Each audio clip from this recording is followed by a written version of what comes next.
Hey everybody, welcome to Friday's Finish, and I want to finish my thought from Thursday's thought.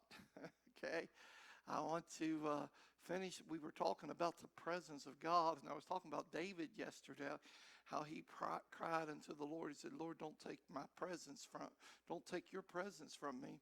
And then I said I was going to tell you about Samson. Samson felt the same way. The funny thing about the presence of God, sometimes we take it for granted. Here, Samson was a man that when the presence of the Lord would come upon him, he could tear apart animals. He could carry the gates out of the city. He could catch the fowls and foxes by the tail, destroy the whole fields. He could fight, take the jawbone of a donkey and kill 1,000 men there with it. That's how strong the presence of God was. But he took it for granted. You can't have it both ways. You can't be laying in Delilah's bed and still expect the presence of the Lord to be with you always. You can't take lightly your covenant that you got with God. God's got a covenant. It works on. He's going to do what He says He would do, but you've got to do what you said you would do.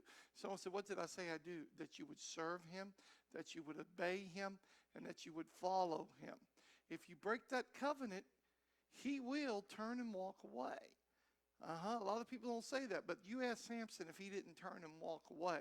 Now, God was always looking. He was always looking, and He always had him in His care. But His presence wasn't on him because he wasn't living right. At the end, after he went through so much, he cried unto the Lord, "Let me feel your presence one more time. Let me feel your spirit, Lord.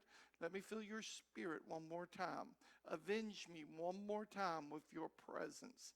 And the Lord did that for him. The last of his life, he felt the presence of God.